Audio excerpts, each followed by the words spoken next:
Welcome everybody to Hunter Prey um, Book Club Graders Notes.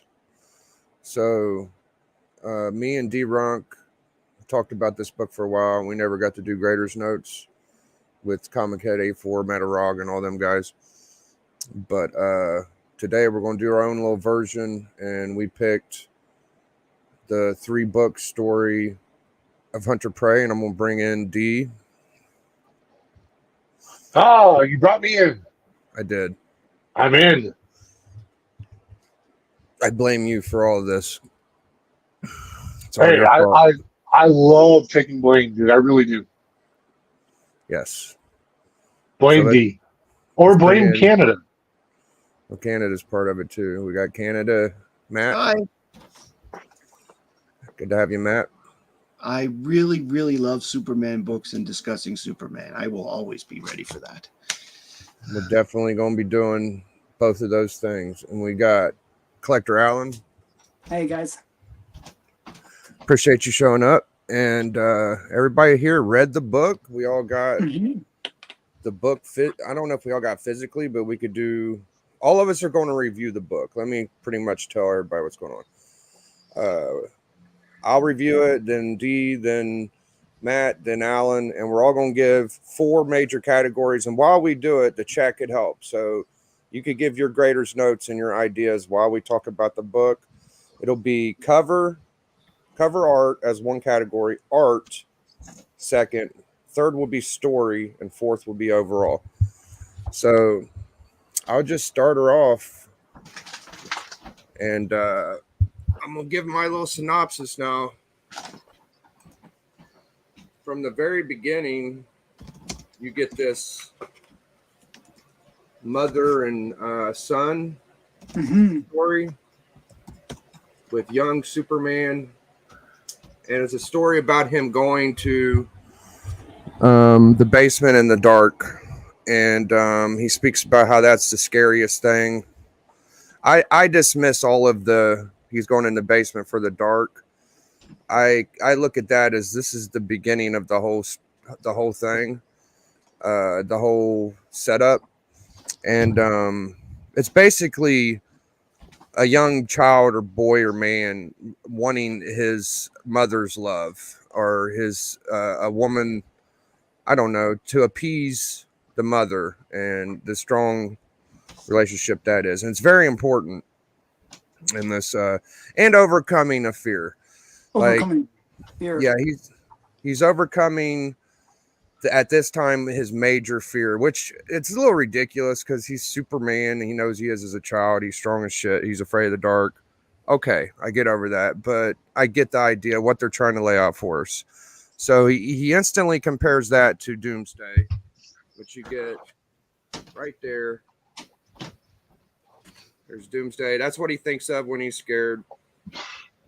He remembers the dark, and he remembers this is the similar scary things. You know, he feels like that little child when he remembers the Doomsday battle. It haunts him in his sleep. It keeps him up at night. And then you got these guys traveling in space, and they come across Doomsday out there just drifting along, which for me, I don't know how fucking far out they are, but they must be pretty far out because he got zipped out there really far. So good for them. He comes He was on. tossed. He was tossed out there by Cyborg Superman. Yeah. Yeah. So he gets on there, and they're instantly regretting bringing this guy on, or this rock. They think it's a rock. They don't know it's Doomsday. They're like, oh shit, there's something on it, you know. And they start blasting at it, and it actually frees him. And then you get left at that part where he's getting free. Now Superman's talking to Lois, and he's telling Lois, you know, I might have to go off on a mission. I'm gonna go after old Doomsday, my old pal. So then you got this cool what do you call these? Hold on, don't tell me. They are the guys from the planet where Darkseid Apocalypto soldiers. Yeah. Apocalypse, yeah. Apocalypse is a Apocalypse soldiers, exactly. And they come across this guy because the jet, I guess all that kind of passes, and the jet comes to their planet, and the first guy goes in, and his head comes back out. Yeah. When you look at that, that is such great art on the coloring of the blood. It is so well done. It looks thick. You know, Yeah. it doesn't look like just a pencil. So I'm not going to go panel for panel. I'm going to kind of point out what I think is cool. He tears the soldiers apart instantly, you know. Superman is kissing Lois goodbye. He's saying, I'll try to come back. I'm going after my fears or whatever. You got Darkseid. This is his planet. He's kind of overseeing what's going on. And then, surprise, Cyborg appears. So not only is Doomsday on this planet, but Cyborg's here also. Well, Yeah, he was on- he's he was- kind of controlling Doomsday is the thing. He wasn't controlling Doomsday at all. He was just riding on a little computer He's chip that riding was on on a his little head. thing on the back of Doomsday. Yeah. And that's where his consciousness went to after Superman defeated him in Superman 82. Yeah. Mhm. Yeah, I saw that little reference note. So then that's how I learned a little bit more about Cyborg Superman. I was like, following this Beckerman- rabbit hole. Beckerman slid you a little tenor. Oh, that was Oh, nice. great. Let me see. I only got one comment. Oh, thank you, Becker. Appreciate you. Let me drop something for Becker giving me a little donation. Yeah, that's awesome, man. Big Biggie. Biggie. Biggie. Yeah, drop the leg, Big Becker. Appreciate you, bro. So this is the part where it gets a little. Okay, so I was talking to Dee about this one yesterday, and you got Matt Ryder and Wave Rider. I was hoping Yeah. you'd show. Now, is Matt Ryder younger Wave Rider? So I can explain this. So Wave Rider went back in time to defeat a character named Monarch. Yeah. They were able to eventually defeat him, and stop him from taking over the world. So it actually made it so that Wave Rider didn't need to exist. So the younger Matt Ryder that had not turned into Wave Rider never became Wave Rider. So Wave Rider exists outside of time, and then he pulls his buddy himself, Matt Ryder, out of time as well, and they both become linear men. So they're the same character. They're just different versions. forms of one another. They're Yeah. together now, but it's just a whole fucking mishmash of shit. But it's the same person. It's just there's both of them now for some reason. Yeah, I got. And Superman tries to talk to the younger version.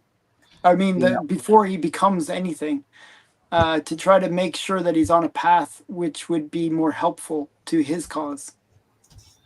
I sent you a link, Madness, because you're a Grader's Note inventor, and he did a show like this. So thank you for explaining that to me. I just get a little confused. Yes, 84. That is Dan Jurgens' art. I like the fact that Matt Ryder references. I remember seeing Superman in his memory when he was a kid. Yeah. Now, this is some of my favorite art in the book. You got Darkseid versus Doomsday. And he blasts him with Omega rays. Yes. Which that part to me was a little silly because like he let Doomsday wreak a lot of havoc before he hit him with the Omega beam. No. Like they walk around, they have conversations about it. And Yeah. and then it's- Why was he so slow about doing anything? I didn't get that. Darkseid. and This is typical Darkseid. He always thinks he's too powerful and he's going to win in the end, so he doesn't. Yeah. He doesn't Yeah, he's do a it little fast too enough. He's like, yeah, I'll get there. I know that he doesn't think much of his own people, but I think it's kind of very destructive to let your world get decimated and then I guess I might as well get around to saving the day. And he still gets And- beaten by Doomsday cleans his clock. yeah, totally. Yeah. Doesn't Desaad really make you think that he's got to be the biggest bootlick in history in the comics? Yeah, he is a bit. Well, there's even a point where Doomsday himself gets kind of annoyed by it. And it's like, I'm going to decapitate you if you keep on doing that. Kind of thing. So Cyborg and Superman kind of clash or meet up, and that's a little shocking to Superman. He's coming for Doomsday, runs into Cyborg. That's that pretty is- much, yeah. So they battle a little bit, do some stuff. Doomsday pops up. So, by the way, okay, one thing then, I actually misinterpreted this, and I'm curious about it. So Cyborg, he was latched on to Doomsday. And That's then, correct. but then he gets into one of those Doom Guards or whatever they're called. Yes, that's his special power. He can take metal and manipulate it. Yeah, he gets Any into way he there, wants. and then he becomes like, again, full formed. Yeah, Why didn't Doomsday attack him at that point? That is a plot hole. Because like if it was Cyborg Superman that threw him into space, and Doomsday's all about removing threats. Well, except for the fact that it is not a plot hole. Doomsday reacts to organic threats. No, that's that's true. not. All metal. True-ish, yeah. Because like he's designed to be against, like that's why in the past, in the second one, he's like when they look back at the history of Doomsday, Doomsday couldn't beat that the collective group version or whatever. What was it called? The one that looks like Silver Surfer. Radiant. Energy. Radiant. Yes. He couldn't beat Radiant because Radiant wasn't organic. He was like He pure was energy. it was basically energy. Yeah, pure energy creature. Yeah. And so, Matt, you do have a good point there, but later on, that point gets kind of. But so far we haven't seen him in a situation where he's had to fight the cyborg Superman. All right. Well, here it comes. He hasn't So, killed well, him not yet. but so Darkseid is meeting up with Superman, and I believe Superman just kind of bitch smacks him around here somewhere, right? No, the Darkseid is still reeling from his fight with Doomsday. Like, Oh, he just falls over. yeah, he like crept up on Superman, like, "Hey, Kryptonian," and then he just like passes out. Like, Oh, I thought he. Yeah, fucked him he's up. like, yeah. no, Wow. he's They dying. try to He's- suggest that man. Doomsday had killed Darkseid. Actually, they kind of make it look like he's done. Okay, so I always took that as Superman did that, but it was just he's pooped from. Okay, gotcha. And so Superman's kind of carrying him away. Darkseid's kaput, And it's Superman- Motherboard that brings him back to life. Darkseid, I mean. Yep. There's one more thing I want to point out. So I talked about the mother-son relationship and the love and the fear. Well, he also is battling the moral of killing. So he ain't gonna kill Darkseid. He's just dragging him away. But this whole time, I feel like he's thinking, "Am I gonna kill Am I coming to kill Doomsday?" So he takes him to takes Darkseid somewhere where he can get better. He's hanging out with I think Superman is kind of resigned to get rid of, not just kill Doomsday, but eliminate the body, even like get rid of I know. everything.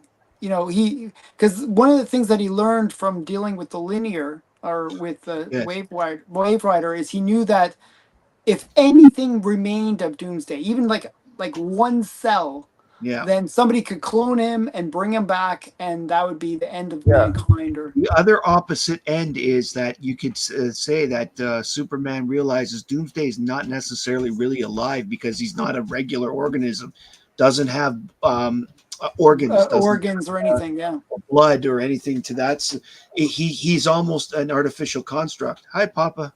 Hi, Papa. So this is where you're getting the bulk of Doomsday's origin. So here's his father, basically, the guy that created and brought Doomsday to life or whatever. I like the fact that he keeps the memories of all those deaths. Yeah. Yeah, he's a twisted motherfucker. I don't think it's even the memories of it. I think it's just like It's ingrained encoded in into it. his genes. Yeah. Yeah, it's so he doesn't remember it, but his genes are trained.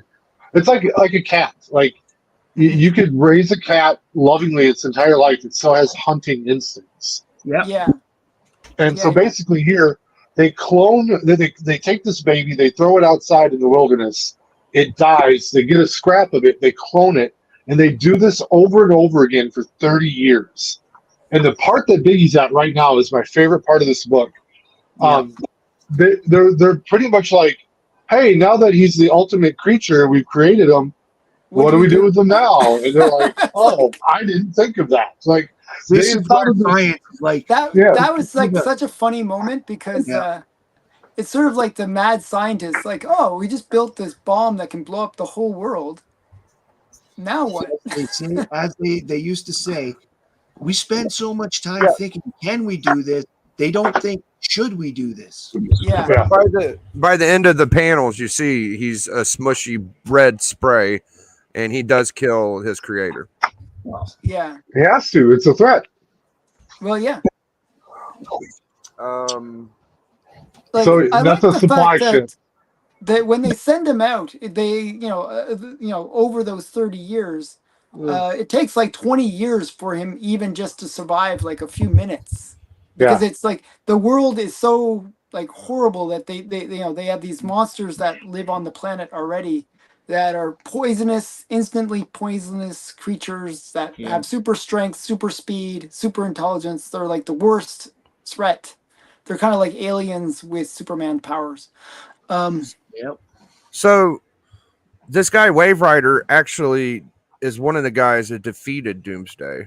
No, that's Radiant. Oh, that's Radiant. That's Radiant. That's Radiant. So Radiant killed him too. Yeah, no. So Radiant is the first being that killed Doomsday. He is the killed him life thousands energy. of years ago. Yeah, he's the life energy of the entire royal family of this planet. Right. So this planet, the leaders all came together, and instead of like fighting and bickering about things, they sacrificed their lives to create the Radiant. And the Radiant. They were the ones that sent it off towards Earth. Yeah. Well, mistakenly, it hit an asteroid belt. Yeah, they didn't mean for him to. No, they thought he was a lifeless He did it on corpse. purpose. Actually, I'm just saying, yes, they're the ones. They thought he was a lifeless corpse. They didn't think. They thought this was like in a weird way of dishonoring the body, right? They didn't give him a proper burial. They just threw him out like trash, kind of idea. Well, they gave him their ritual burial, but they didn't want to bury him on their planet. He didn't deserve that. So instead of being buried on the planet, he got the old heave ho. Yeah. And that box that they locked him in is where we found him in Man of Steel 17, 18. Now Superman's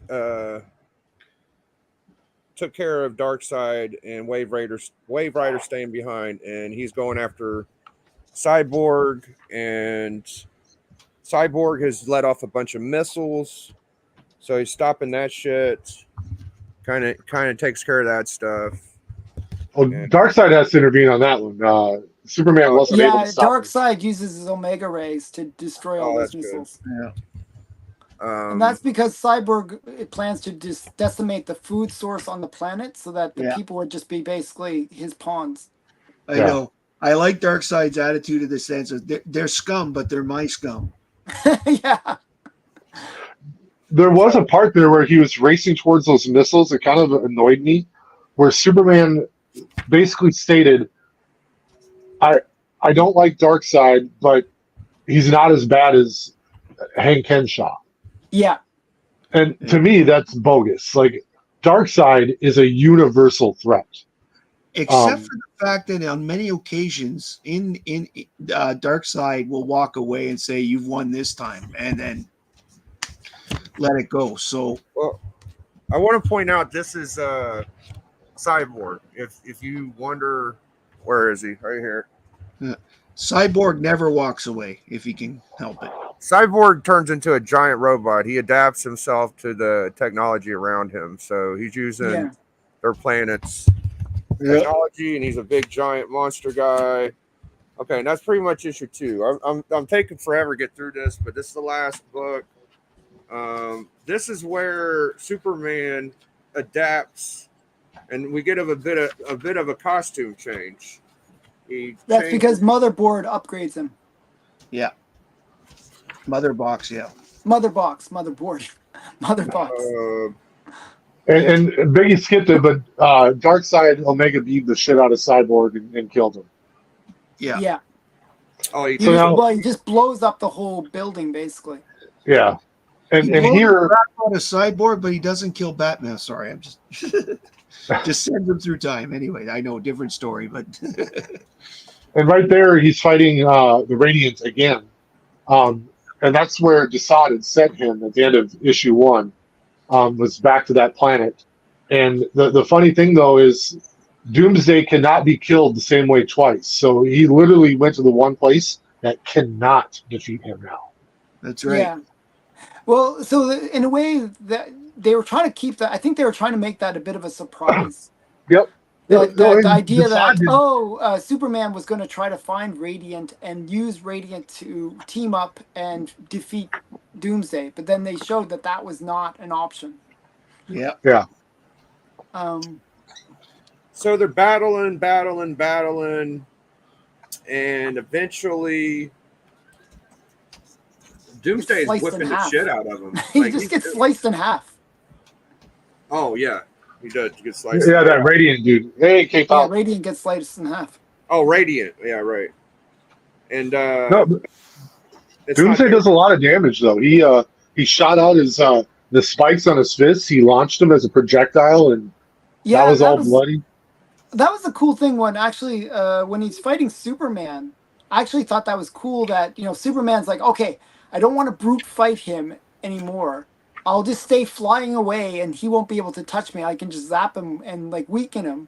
And then Doomsday does that thing where he just sends out the bone from his knuckles to right through the Superman's shoulder. I And it thought that wasn't was just to stab him, but it was also like a fishing hook. Like he yeah, it reeled was him a in. fishing hook, lured him in. Yeah. That's That what I'm shows saying. he's It's, like, fought really cool. Wolverine before too. So this part right here, they're kind of in the end of time area, Yeah. and it gets all distorted and they're all fucked up. Well, the idea is that this is when the universe is imploding, Right. Mhm.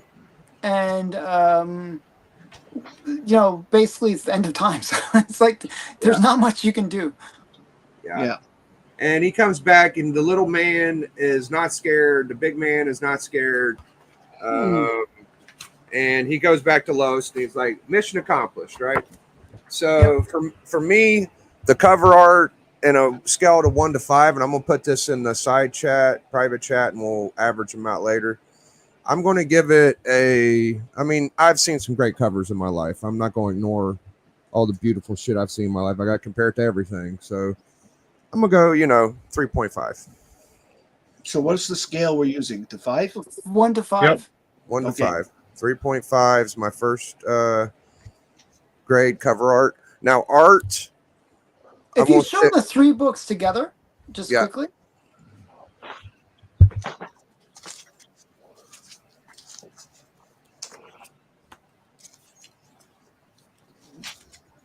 Yeah. So I kind of found that the covers were a bit boring. Sorry to all the people that love the covers. So I'm going to give it like a 2. Yeah, we'll get your grade when you're done. You're going to do everything I just did. Oh, okay. Sorry. No, you're fine. So art for all of the book.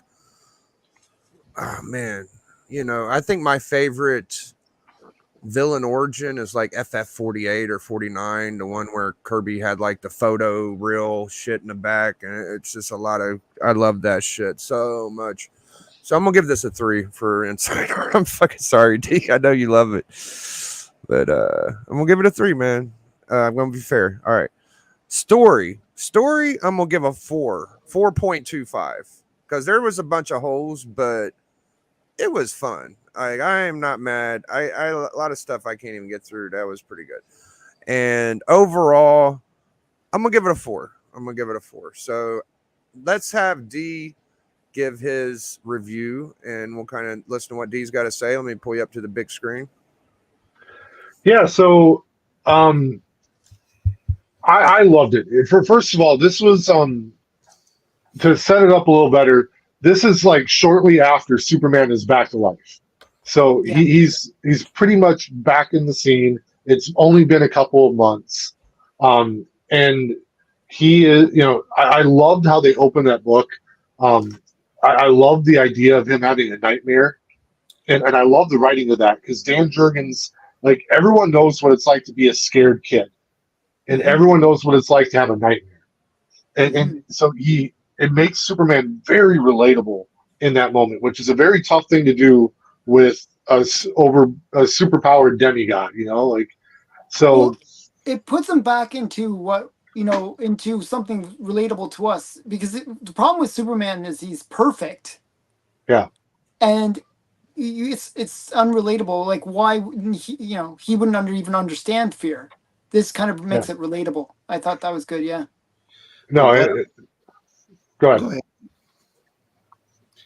Okay, well, what I liked about the beginning part where he's a kid, you have to remember too, in this post-crisis world, he slowly built his powers up over time. His parents let him play football in high school. So when he's a kid, he's not that powerful yet.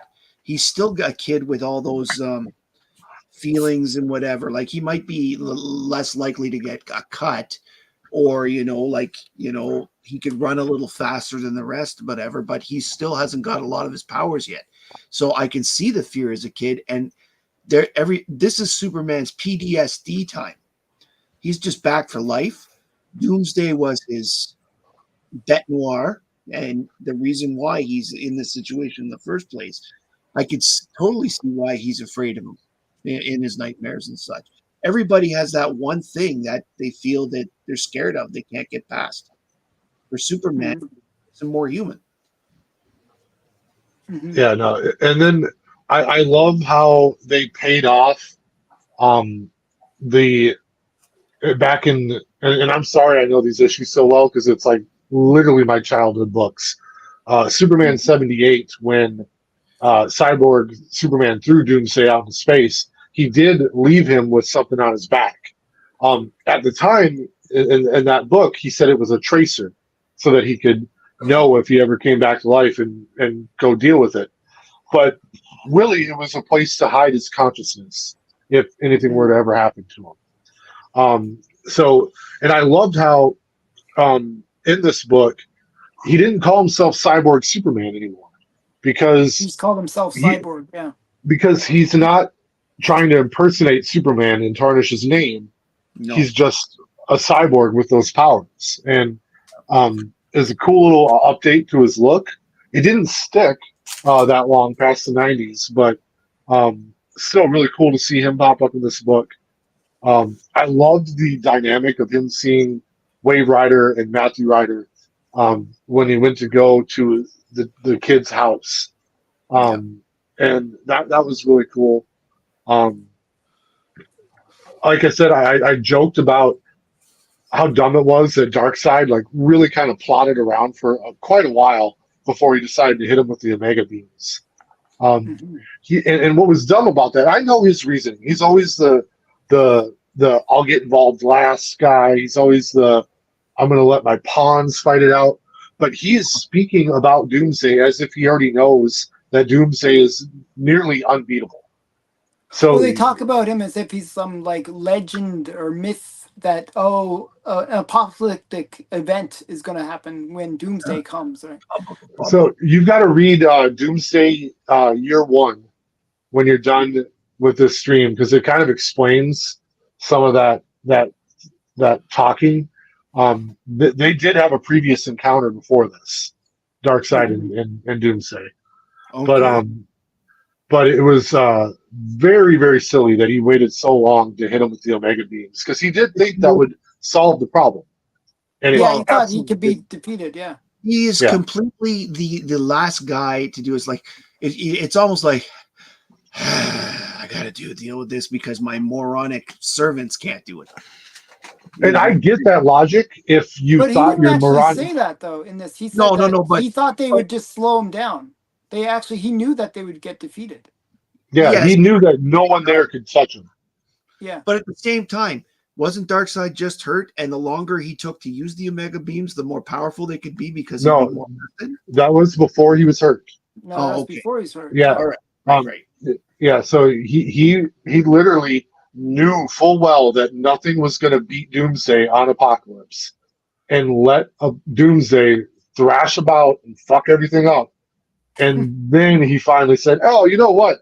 I'm gonna hit him with my fancy Omega beams," and it didn't Nothing work. can beat my mega beams. Yeah. Yeah. So that to me was hilarious. But yeah, this is the panel that got me confused too. That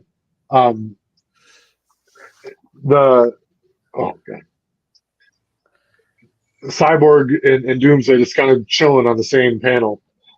There is organic matter in Cyborg Superman, so that is still very much so a plot hole. Doomsday would absolutely see Cyborg That's why I was Superman as a threat. confused. That's why I was confused. That's why Yeah, that one thing confused me. And it only confuses you after you read the origin part where he basically wants to destroy anything that is That's a in threat. existence. Yeah. Yeah. And he sees everything as a threat. So They actually explain that later, like where he doesn't attack Superman because he doesn't even see Superman as a threat because he killed Superman already. yeah. But so either way, like small plot hole. Not saying it ruins it for me. I'm still very, very cool with it. The question is, though, is he even aware of him? If he doesn't see him as a threat, because maybe Cyborg's Superman isn't a threat to him. Yeah, but he's destroying every soldiers and all that. Like he's beating up pipsqueaks that can't even scratch him, and he's walking side by side with Cyborg Superman. Like he would absolutely tear into Cyborg Superman. And That's maybe why I was Cyborg confused at first. I Yeah. was like, "Is Cyborg controlling him?" That's why I was a little bit confused. Like when reading. No, yeah, this, he was under no control. I think they pretty much established in this book that even if Cyborg Superman was able to do that, Doomsday would find a way to evolve around it. yeah. Because he evolved in real time several times throughout this book. I love this panel here where Cyborg shows Superman that Doomsday is actually alive and on Apocalypse, because it's not coming up good on digital, but it was Superman went there looking for Doomsday, but did not know that he was actually there. So that final realization of, oh shit, he is here, and I'm gonna have to deal with him, was very, very cool to see. Like that shock that he had of actually seeing that. And then another cool part where he goes tearing ass after him, trying to get him, and right after he barely misses him, he asks himself, "Did I hold back? Did I actually want to get him?" Like he's aware enough of himself to realize that maybe he doesn't want to he didn't want the names. So that was a cool thing. We really covered book 2 really well already. I don't need to go into all of it. Really cool origin. The only part about that made me laugh was that they had no idea what to do. Yeah, no plan whatsoever. I want to find the text. It goes, "Now that he's alive, what do we do? Bring him inside?" And he goes, "I had not expected him to make permanent survival status so soon. I don't know what to do." Yeah, it's like that was actually. Okay. But I can see that though. You think about these people that they're very so tunnel vision in their focus of what they're trying to achieve, They don't think of what, that bigger question is what will be the result of what they achieve. Yeah, no, it was absolutely crazy. And then, then he went to this planet called I think it was called Calaton, Yeah. and that's where the Radiant was created, which is a very cool character. Very Silver Surfer looking, like very very cool. That's why I called him Silver Surfer. Yeah. I and also then, felt like the linears were very like the Watcher. I feel like there's yeah, lots of crossover. Well, I mean, face it, but the linear, it's so interesting that he can see and be anywhere in time, but Mhm. he doesn't I thought see it was, this coming, per se. I thought it was cool that his burial suit is what he was wearing In at Under the beginning of the Death of Superman. So Yeah. yeah. very cool to see how he got that little get up. Mhm. Yeah, that's where Cyborg and Superman get to fighting. Very cool panel of Darkseid ending the fight, which didn't really kill him. It trapped his consciousness into like this little pearl that he's going to And then hide in his butt. he now keeps that pearl, and what is he going to do with it? Yeah, he wakes him up in, like a couple months later in a Okay. Superman book. Yeah. Now another foe that must be resolved again, Yes. because And you're then that never book truly ends. dead in comics. No.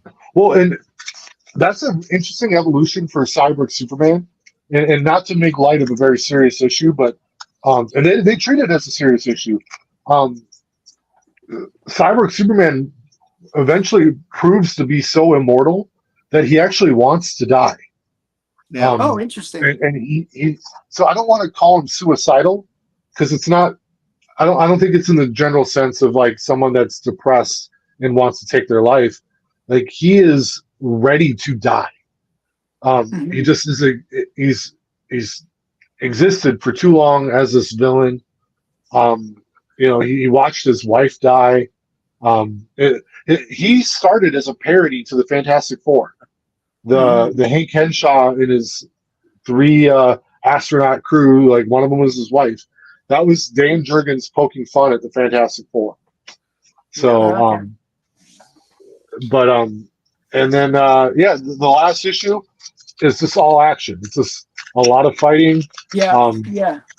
Well, it's like a setup. You gotta, you set up the situation where, we're looking for Doomsday in book 1. Mhm. Book 2 is the origin of Doomsday, the real origin of Doomsday. And then book 3 is now we got a battle. My favorite part of book 3 was when Superman realized that he wasn't told the entire story and realized that the planet was Krypton. Yeah. Yep. Yeah. That was like a little bit of a plot twist. Yeah. And here's where the dude extends his claws out and just jabs him in the shoulder. Superman is using this ultrasonics gun on him. That's where Doomsday just evolves in real time, and his ears close up, and it no longer is Doesn't even a affect him problem anymore. for him. Yeah. And look at the gore just pulling the spurs right out of his shoulder. Yeah. Very, very good with the gore. It is so cool that in post-crisis, Superman has dealt with pain because he's not quite as invulnerable as he used to be.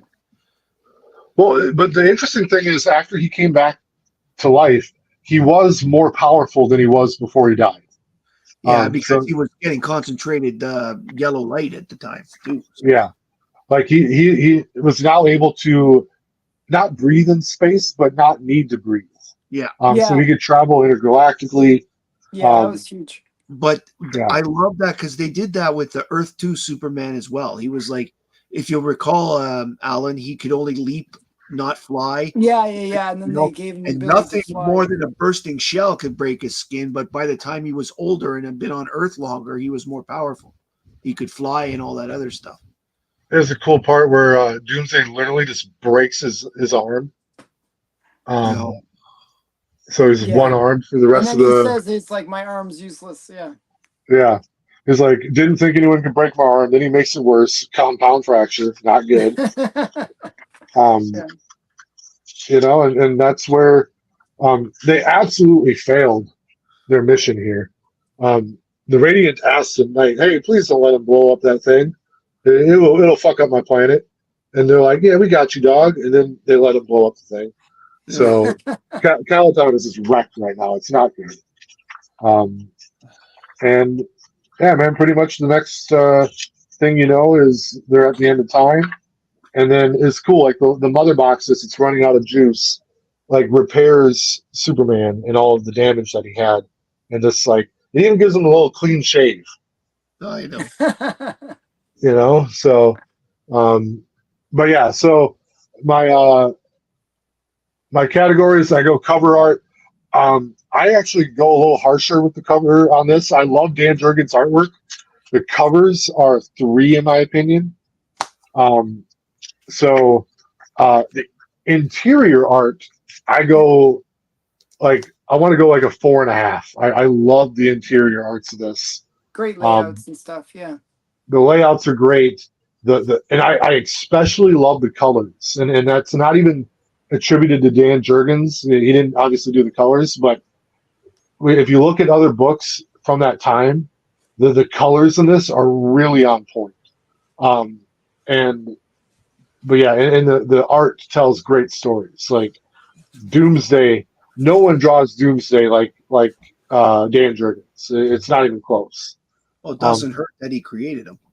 Yeah, but I mean, like when he created them, and the Cyborg Superman character, like they were in each of the 4 monthly titles at the time. Yeah. And they didn't look as good in either of the other monthly titles. And it wasn't even close. No, that's true. But then story, I'm gonna give the story like a 4.75. I love the story. A few little minor plot holes that don't offend me. It's a comic book. You're like, I actually never thought about the plot holes until I was going to review it. So I wanted Sorry, to. I mentioned one, but yeah. No, but I already had a few jotted down in my head like that I wanted to get on. But the story is still incredible. It's very human to want to be afraid of things, and the ability to try and face down your fear, overcome it, and go after it. Very, very cool aspect there. And then overall, man, I'm giving as a book overall, it's a 4.5 in my opinion. Yeah. Very nice. Very, very nice. So I got all your numbers. I'm putting it in the chat. I already beat you. 3, 4, 4.75, 4.5. All right. Yep. All right. So we're going over to Matt. Thank you very much, D. Oh, we've already covered what's inside the books for the most part. So in terms of plot and all that other stuff, what I particularly like is the 2 human relationships with his mother and Lois that make him, his mother being there makes him a little more confident when he's younger and not sure of himself. And Lois gives him the strength to be able to go because he knows that she's on his side, even though she's worried about him. Those make me. It's those kind of moments that make Superman one of my favorite characters because he's got all this power, but he also knows the responsibility. But he feels in touch with his human side, and I think that's great. And I agree with the whole point that Darkseid waited way too long. Mm-hmm. I mean, if I was Darkseid and had Darkseid's powers, I would have been like, "Oh, fuck this! I don't need to deal with this. Go, get lost," and take care of it in 5 minutes because that the lackeys aren't going to get the job done. So, anyway, with the covers, I will put it this way: the first one, I would give it 2. Overall, I like the way the figure is drawn, but the face itself looks like the Brett Breeding, I don't know what he did as the inking, but it doesn't look as great as it could. The second one looks a little better. I would say that's a 2.5. And the best cover here is this with the more detail. You see the Doomsday and the punch getting ready. Yeah. This one I would actually give a 3.5. So overall for covers, I would say 2.75 for 3 as taken as a whole. As for the interior art, fantastic. 4 across the board. Mhm. It's I will never give the necessarily that it's perfect, but it is damn close. And as for the writing, wow. Like except for the 1 or 2 little plot holes, that twist that it turned out to be Krypton explains so much about why Doomsday, because Why he was going after Superman. Yeah. why he was going after Superman, but why he's so powerful on other planets, because he's basically Kryptonian too.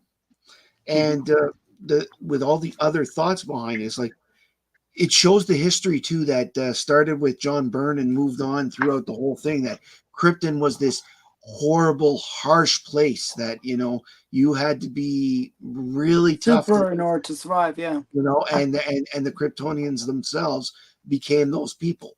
So for the story, I give it a 4.75. I'm always loath to give out 5s as much as possible. And overall, my enjoyment of this book is what I would say is the most thing. And I really, really enjoyed this. So because I cannot give it a 5, I'm going to give it a 4.95. Boom. Shit. Okay, just to clarify, because I don't want to get these wrong. 4.75 for cover art. No, 2.75. 2.75. Gotcha. 2.75 for cover art. 4 for art. Right. That's correct. Okay. 4.75 for Writing. Story, and 4.95 overall. Okay. Because whatever else you may say on the individual things, the enjoyment I have had from this story supersedes it all. You just take the mix, throw it together, and I just loved it. I read it 3 times before we started this. Wow. Great job, Matt. Thank you. Okay, so I'm going to be harsher on the covers than you guys, like slightly harsher than D. I gave the covers a 2, just because there's no sexy girl on the cover. So True. But the covers actually I found a little bit boring in a way, like just not really anything exciting from one cover to the next. I And almost it's not went. like I almost went 3.0, but yeah. I wanted to give him a 0.5 because D's my boy and he loves Jurgen. So I just I rated it. I rated it 3.0. Like right. I almost went to 3. Yeah. So the reason I'm a little harsh on the covers is like, and another thing that I'm more of a Golden Age collector in general, right? So I like when more of a story is told on the cover rather than just some hero pose. You know what I mean? So I'm going to be harsh that way. But in the interior art, I'm actually going to be, a bit more lenient because I actually like the layouts. I like that there was gore, but the way the gore was done was actually very tasteful. Like it's not like gooey bits or whatever. It's actually done well, where it's like it's like when the guy's head flies off from going into the shuttle, into the spaceship. It's done like almost as a humorous thing. Yeah. Well, that's what I'm saying. Is it sad that I find that hilarious? I mean, yeah. I mean, they almost did it as a joke because their guys are like, oh, he's like, can't deal with like, they thought it was like maybe that the ship was depressurized or whatever, and there would be just splatter of people inside, and they were kind of making fun of the guy, and then all of a sudden his head flies out, and they're like, oh, maybe it is serious what's going on in there. I thought that the artwork was really well done, and the way that they got their facial expressions was really well done. So I actually would give the interior like a 4, or even I would give it a 4. Again, not enough sexy girls in it for me, but that's still a compliment. Lois was there. Lois looked pretty fine, but I was a little bit surprised. Her hair was not black. It was more of Well, It a kinda short wasn't in the too, right? 90s. It was more of a Yeah. red brown. red brown. I was like a little bit surprised by that. So, but yeah, so I give it a 4 on the artwork, interior artwork, I should say. The next thing is the story. I liked the story. I thought it was really well done. I would give it like a 4 as well. I'm a little bit harder on stories, so I think, but the only problem I would say with the story is I actually predicted the reasoning, because like once they sort of had this whole idea of the time travel and the ability to connect with the linear, I knew that they were gonna they had one of multiple options. One of the options is you take Doomsday and you put him in the past, right? Like back when the dinosaurs are around or something like that. But then he would just survive. He would But just you survive couldn't and do then that because become a that's the threat. butterfly. That's the butterfly effect. You can't put Doomsday in the past. Exactly. So I was thinking that would be just a mess. You can't do that. So what's the other option? The other end of time, which is the end of time. And that would actually be a solution that would work. So I kind of saw that as kind of where they were going to go with it. So I kind of predicted the ending a little bit. So I don't like when I can guess correctly in a way. I kind of, but so that I give it a little harsher grading on that. And I did see some of the plot holes, and some of the things were a little bit confusing, the way that, you know, things were kind of going off a little bit. But for the most part, I found it very enjoyable, very good read. So very solid book, better than anything that we have today, right? I'd say it's like a really solid book. Yeah. So that's why I give it a Jurgens 4. really nailed it. Like Yeah. between the writing and the pencils, he really nailed this overall. It was But you're giving the overall, not the writing. Is that The your overall? overall writing is a 4. Overall. Well, no, interior- it's writing then overall. Yeah. I'm going to get to the overall in a second. Okay, gotcha. I did put 4 already. Yeah. So again, I would kind of agree with Matt that the story is something that's very enjoyable, and because of that, I actually would say that, you know, the layouts, the pacing was really good. Like, you know, it really does make you want to continue reading. It's not like, there oh, was like, no you know, drag to it's the like, story. you know, like some books you read and you just want like, oh, when is it going to end? You just want to get to the end of the thing because you just want to say that you've read it. But with this, I really felt like I was interested. I was motivated to see where it goes, and I felt like because of that, the overall, you know, and the artwork was part of that. So I give the overall like a 4.5. It just, the overall experience was very positive. Okay. So, okay. So that's my ones. Great job, 4.5 overall. The good thing about this story compared to what comes in modern today, most of the modern stories, you can tell there's filler bits because they need to make 6 issues so they can have a trade paperback. There was no filler in this. That's because, and part of it's probably because it was already made to be bigger size than a regular comic to begin with. But they wrote with that in mind. They didn't go, oh crap, I need 4 more pages. Well, here's 4 more panels of them going bang, bang, bang, you know, with splash pages like they do today. Well, I felt like everything was deliberate and necessary. Yes. Do you know what I mean? Like, so it's not like that we had to put in this extra content or put in an extra like scene for whatever silly reason. Yeah. And everything was efficient, even in the way it told the story. So the way it told the story of his origin was actually only a few pages long. You could have made that a whole book if you really wanted to extend it out. You could have drawn out the battles between the different versions of Doomsday and the creatures on that planet, for example. Exactly. But they were very efficient. They focused on, this is only a piece of a bigger story. We're not going to waste time on it. We're going to just get to the next thing. So I like that about. 16. I'm adding up the score. Don't mind me. Oh, Okay. 16. One of my favorite things about this book was when I was a kid, I was riding a bike to my local LCS that was very far away, like for a bike ride for a kid. Mhm. You know, I was 11 years old when this book came out. Oh, So wow.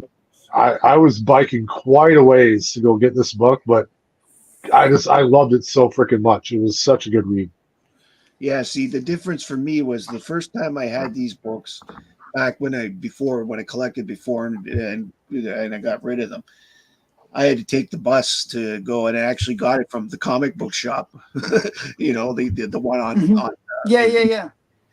and I remember thinking, man, this is expensive, like paying out the money at the time. And then going home and reading it and going, holy shit, that was worth every dollar.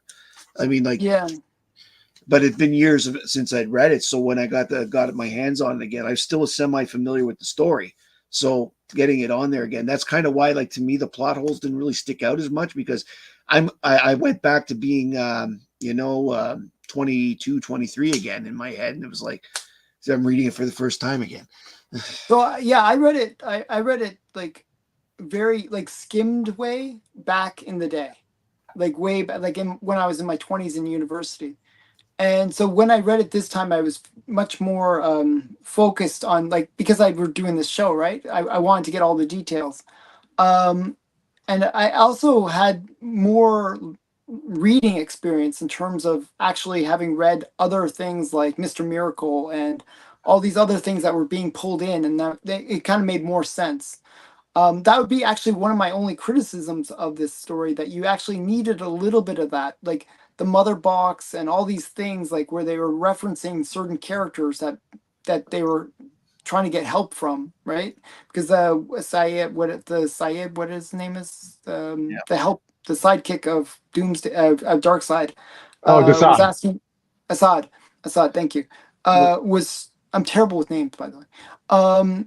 Assad basically was trying to get Miracle Man, or one of those kind of more galaxy orientated characters, um, basically to come and help.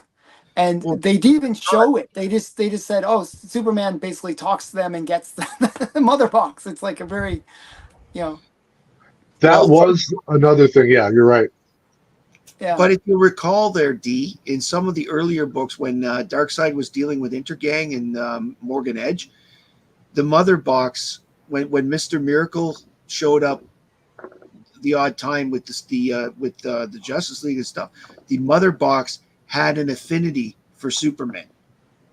oh, So okay, that was part of why, like, it wasn't necessarily referenced here, but that was one of the plot holes that I remembered, because the mother, like, he was fighting Darkseid many times after post crisis. So, and Mr. Miracle was with him in Justice League International for a bit, and so they were used to it. Then, of course, there was the time that Superman, was making movies with Big Barda. Well, So but So, real quick, Biggie. Um, Yeah. I Alan wasn't saying that he didn't understand the mother box, but like they didn't show him getting it. He yeah, he was talking to Desaad, and then the next time they show Superman, he's flying through space thinking to himself about how they gave it to him. Like yeah. they really glossed They over skipped that. over like a bunch of yeah. things. And if you're a quick reader and you don't read every line of text, you're going to miss the fact that he even got a mother box. And that was really my point, because when I was younger, I had a tendency of skimming them a bit, and then I would miss those kind of details and be like, what's going on here? Why does he have this thing on his arm? Yeah.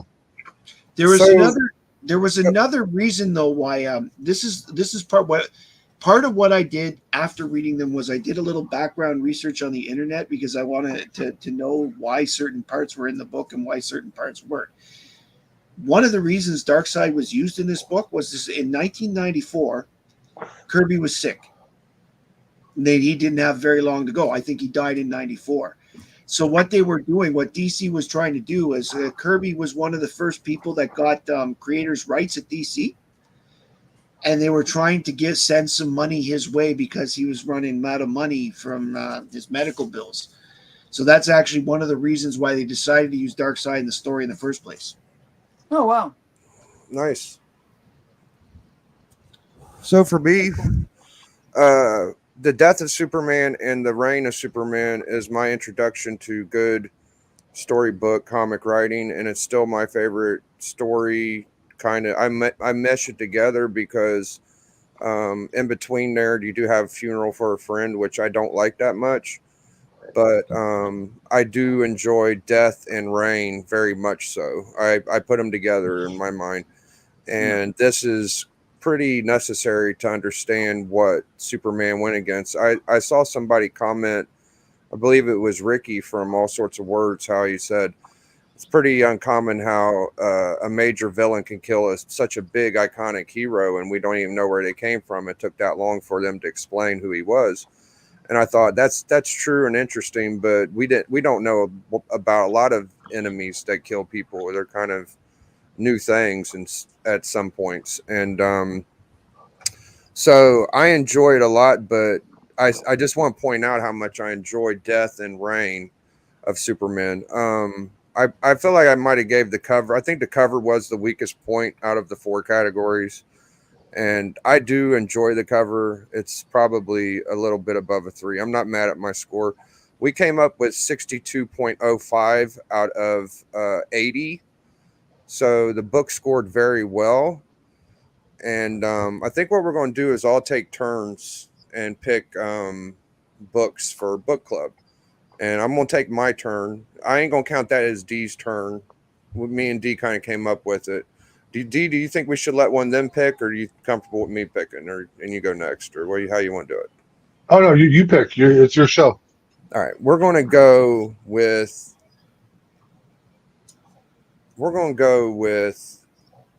FF52. Good choice. We're going to go with the first Black Panther next week. Yeah. And I'm excited.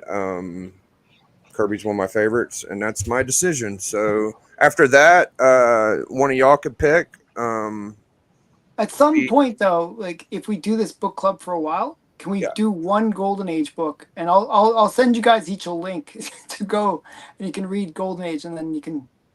Yeah. No, you're gonna. So after next week, I will pick a book, and then it'll be between one of you guys to pick the next one. And yeah, so when it's your turn, it's going to be Golden Age. Like I kind of want to inspire you guys a bit. That's all. Yeah, no. As long as you provide me with a way to read the material, then I will be. I do not mind what you pick at all. Crime Smashers.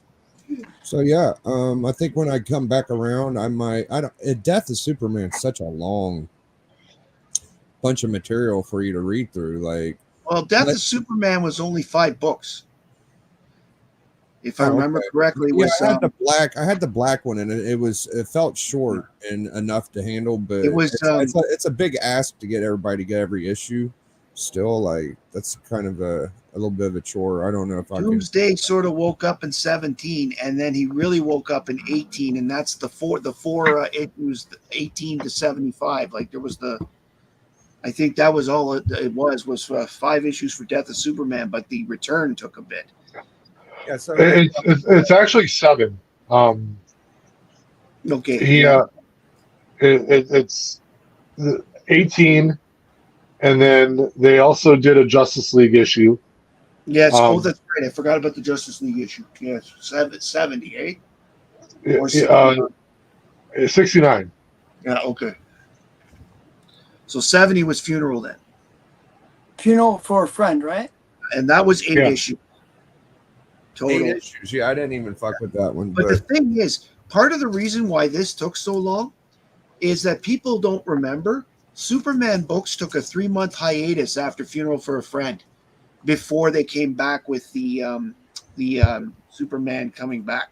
They actually took 3 months off. There were no Superman books for 3 months. Well, they did that on purpose to sort of make the death very final. Exactly. Yeah. So that's part of the reason why there was a time lag before we got these origins. Well, the way that they marketed it at the time, I remember this, was that, Superman's sales have sort of fallen off. And they were like, we're going to kill this character, like Superman. And that was it. This would be the end of Superman, and then no more Superman from this point on. Also, and that was like a big, oh my goodness, no.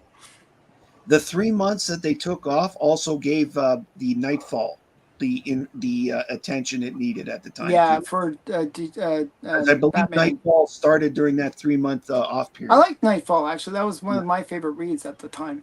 Now, guys, you got it all wrong though. They killed him because they were going to marry Him, Superman and Lois, and the show Lois and Clark: New Adventures of Superman said they were going to marry them on the show, and they didn't want to do it at the same time.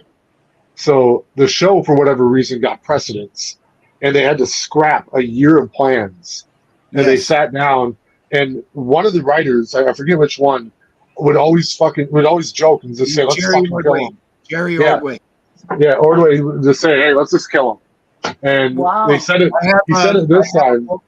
I have a book on the history of Superman, and there's a chapter on the death. It was Jerry Ordway that said, "Fuck it, let's kill him," and he'd been Wow. saying it for a year. What the hell is the fucking Wave guy's name again? Wave Rider. Wave Rider. Wave Rider. Okay.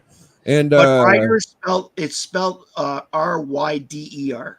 oh, so I'm going to show the chat their first appearance. I saw Alan talking about it. Yeah, I just negotiated it. I'm getting it for, off my comic shop for $78 for a 9.8. Yeah, if you run across this in the wild, give it a little pixie upbeat. Now, it's Armageddon 2001, issue 1, 1991, first appearance of Wave Rider. Now, That's I also have. the first appearance of the Monarch as well. Oh, neat. That's nice. Biggie just brought a fact from my show. Yeah, I was Yeah. watching Matt's earlier. Yeah. Now, I'm trying to figure out what the first appearance of Radiant is. It's issue number 2 This of. It was I- never I- shown before this. What? He was created for this issue. Yes. He's only Oh, ever been in it's this 4 book. total books. Yeah, It's this book. Oh, okay, good. So we got first appearance of Radiant. Now I have to go look for it. Good. it's first appearance of Radiant. He's only ever been in 4 issues of the book, so it's not like he's like a big character. First I appearance of kind the of guy that thought they created. could do more with him as a He's a character. badass character, though. Like, what the fuck? You know, like anybody can whoop Doomsday's ass as a hero in my Here's fuck. the thing: Radiant had to be created each time. Like both, like when Yeah, Doomsday it was a came new back, version of Radiant. It was the new second version. time. Oh, so every Is it- time he shows up, it's a new fucking first Well, appearance. Yeah, it's Sort they of, have to because- kill but- all the higher They have to kill the royal family. royal family. But yeah. if you reread issue number 3, he actually retains memories from the original Radiant. Yeah. So Yes. he remembered their first fight. He remembered how he beat him. Like, so it's yeah, they had to remake him, but it's the same character. Like, it just keeps popping back in. Well, But I just have think fun. about this: the entire royal family twice gave up. Can you imagine having to go through the genealogy tables to find out who was next in line after all that? So Like, I don't know how y'all are going to read FF52 is the only thing. Like, there was a facsimile. There's probably a true believer. No, guys, if you ever need to read anything, and the way I read this book, just so you know, the Hunter Prey, was I read it online, and I read it through a site called 1 Million Comics, and they pretty much have every comic you can imagine. And you just type it up like Google or something? Yeah, I just did a search and then found Hunter Prey and read it. Wow. Yeah. All right. And the only issue is they zoom in a bit, so it's sometimes you have to kind of scroll around a bit to see the whole panel, but that was the only issue. I have to dig up my true believer and my facsimile, but if I don't know how you're going to get it, you might have to use his thing. I have Marvel Unlimited, so I will be Oh, able to that's find it. Not a problem. Okay. Yeah. But Matt, I'm maybe cheap. you could use Alan's thing or I anybody else. don't have to. I don't have a. I don't even have a. Computer? No, if I go with you. No, I don't have the Fantastic Four omnibus that has that one. So Oh, The weird thing is FF52 was my very first slab. Oh wow! Yeah. Biggie has my very first ever slab. I do. Oh, really? Yeah, That's it's cool. a Superman book. Oh, that's cool. Cap 100 was my first slab, but Oh, wow. yeah, it's a fun one, right? Fucking, I love FF50. Like, if anything, the cover art is gonna get fired from me. Like, fuck it. But the inside, people like kind of poke at Kirby or like, oh, he wasn't really that racially in tune and all that. I mean, that was a big deal to bring in a black superhero, man. Like, he It's a fucking huge deal. kicks ass. I think they sort of got a bit of a pass because he's Black Panther, but you don't see him without the mask, right? I don't by that remember point, you exactly. already I had have to read people it. like I think you also had Black Manta coming out around that same time. Black Manta was Black Manta was a little later. A little later. So, Yeah. but you also before that, about a year before that, you had Lobo, for example. Hopefully, Hudak could join. He loves FF52. I know he likes that one. Hmm. All right. Well, I think we're gonna get out of here. We'll be back in a couple days. Collector Clubs Friday. What can we do for categories? Let's think of a category before we go. Who that? If you jump in, I'll still be backstage, bro. So wait, it's Collector Club on Friday, right? Yep. Every other Friday. Just to say, I looked up quickly. Black Panther showed up 3 months before Black Manta. Okay. Right. So they were in that time frame. Yeah. I see who that. So he wants to stay backstage. If you want to come in, just let me know. Yeah, bring him in. Bring him in. Good. Yeah, he'll mute his camera if he doesn't want to be on. Right. So for a category, what up? Who that? Hey, who that? Hey, who that? Back for the streets. So category for Collector Club. Now you're shushing me out too. Any ideas? What I about always good boy recommend covers? Good girl covers with like bondage, but you guys No, we never need see good from- and good from boy Golden Age. covers. Modern But- day good boy covers. Okay, Didn't we talk about heroines at one time? we did. Yeah, like the Speedy when he was on drugs. I have that. I have that. Not that heroine, but I won't have to use it. but women heroes. We did that on your channel. That's why we talked about it. Well, no, we did like good girl versus bad girl on my channel. Yes. You wanted to do bad girl next time. Me and Matt did good girl. I think is what we said. We're talking about doing that. Actually, Yeah. I was talking with Steven. We're gonna do Batman this week. Oh, fucking Batman. Kelly's and dinosaur covers. I was thinking That's- fucking like recalled or controversial covers. I like controversial stuff. That's fun, right? Like controversial. I mean, I might only have 3 or 4 rounds of that shit, but I used to have a box devoted to controversial comics. you could use error comics. You could use anything that's not right, like controversial error or Recalled. Recalled. Yeah. yeah. Well, So I'm gonna be on Mon Comics on Friday, starting at 8:00, doing his Big 5 thing. well, our show's at 9, so you should be all right. Yeah, I'm not sure if I can make it on time. So That's all right.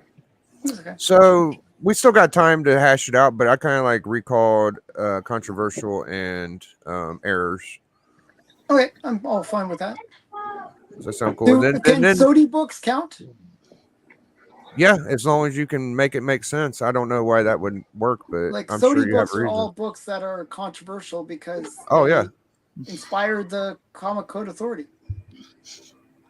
Yeah, they could be anything. the question I would say Maybe is, are they controversial because Frederick Wareham had a stick up his butt, or are they controversial in general?